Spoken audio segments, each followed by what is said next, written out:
Channel every time with Shyam Kumar. आज मैं आपको इस वीडियो में ये बताऊंगा कि how to speak confidently in English. आप इंग्लिश लैंग्वेज को कॉन्फिडेंट के साथ कैसे स्पीक कर सकते हैं। तो इसके लिए कुछ इम्पोर्टेंट टिप्स होती हैं, कुछ इम्पोर्टेंट 5 टिप्स है जो आपको इंग्लिश की स्पीकिंग में बहुत हेल्पफुल होंगी। तो नंबर 1 टिप हमारे पास है कि थिंक इन इंग्लिश। इसका मतलब ये है कि हमें जो भी चीज़ हम देखते हैं उसके बारे में हमने इंग्लिश में थिंक करना है, उसके बारे में हमने इंग्लिश में सोचना है। वैसे तो आमतौर पर हम क्या करते हैं, जो भी चीज़ देखते हैं पहले हम अपनी नेटिव लैंग्वेज में उसके बारे में थिंक करते हैं, पर जब हम इंग्लिश को कॉन्फिडेंट के साथ बोलना चाहते हैं तो फिर हमें क्या करना है, उस चीज़ को इंग्लिश में थिंक करना है। जो भी चीज़ हो, मैंने ये यहाँ पे बुलेट पॉइंट में लिखा हुआ है कि stop translating from your native language. जो आपकी नेटिव लैंग्वेज है उसमें आपने थिंक नहीं करना है, आपने डायरेक्टली इंग्लिश में थिंक करना है। ठीक है, practice thinking directly in English words and sentences.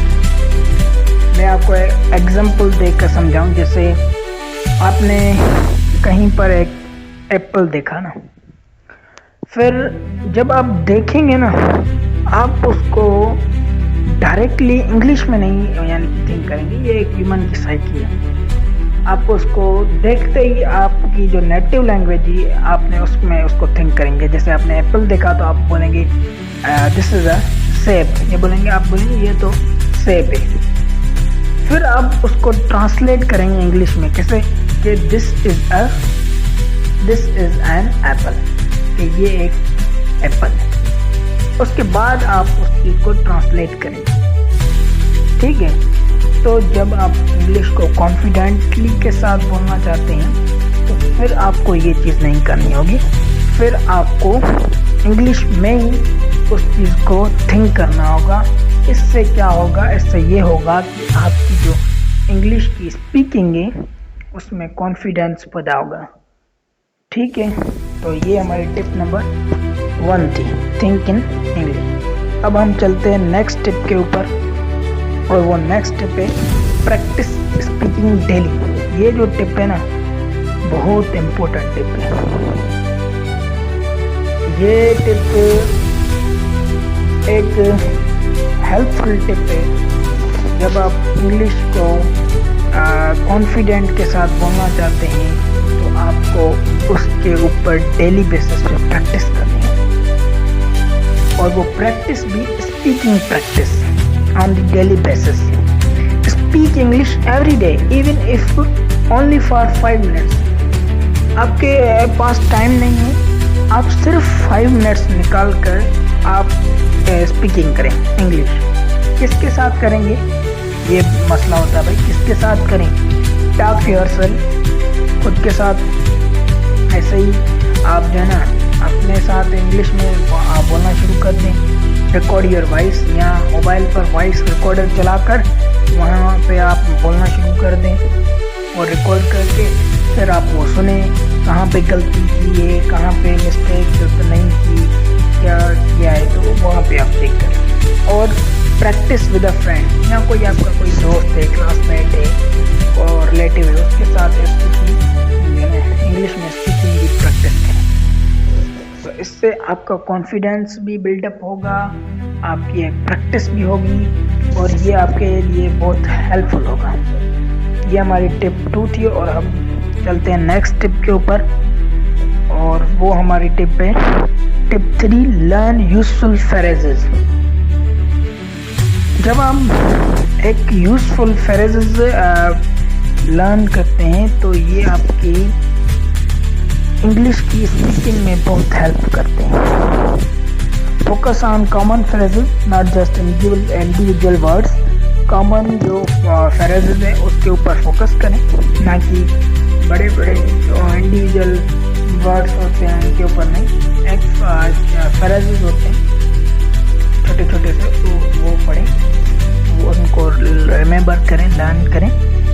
वो आपकी स्पीकिंग लिए बहुत यूज़फुल होंगे। Phrases help you speak naturally and fluently. वो जब आप फ्रेजेस पढ़ेंगे ना, तो आप जब और उसके बाद जब आप इंग्लिश बोलेंगे तो आपको ऐसे लगेगा कि मैं नेचुरली तौर पर जो ना इंग्लिश बोल रहा हूँ, और वो फ्लुएंटली जो ना आप इंग्लिश बोल जाएंगे। तो ये हमारी टिप नंबर 3 थी, learn useful phrases. Must learn useful phrases.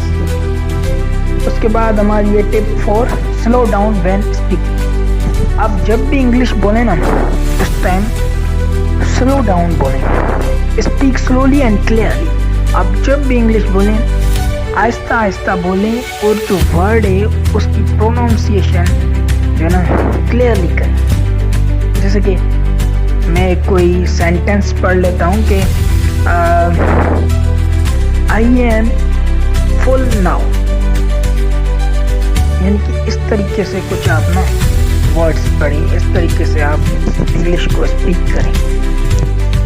और जो कॉन्फिडेंस आता है ना, कॉन्फिडेंस कम फ्रॉम बीइंग काम, नॉट फ्रॉम स्पीकिंग फास्ट। और जब जो कॉन्फिडेंस आता है वो भी कामनेस से आता है, ना कि फास्ट स्पीकिंग से आता है। और जब आप फास्ट स्पीकिंग करते हैं ना, वहाँ पे कॉन्फिडेंस नहीं आता, वहाँ पे आपका कॉन्फिडेंस लो होता है। क्यों? इसका रीज़न ये है कि आप जब ज़्यादा तेज़ी से बोलते हैं ना, तो आपको खुद को ही पता नहीं होता कि मैंने क्या बोल दिया, पता नहीं होता कि मैंने सही बोला है या गलत बोला है, क्योंकि आप फास्ट जो है ना स्पीक कर रहे हैं। तो आपने इंग्लिश में ये गलती कभी भी नहीं करनी कि मैं बस स्पीड से इंग्लिश बोलता जाऊं, फिर वो सही हो या गलत, ठीक है।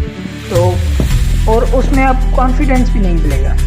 जब आप आहिस्ता से बोलेंगे तो फिर आपके ऊपर जो ना आप में कॉन्फिडेंस एक बिल्डअप होगा। तो ये बहुत इम्पोर्टेंट टिप है, स्लो डाउन व्हेन स्पीकिंग। जब आप स्पीक करें उस टाइम स्लो और काम।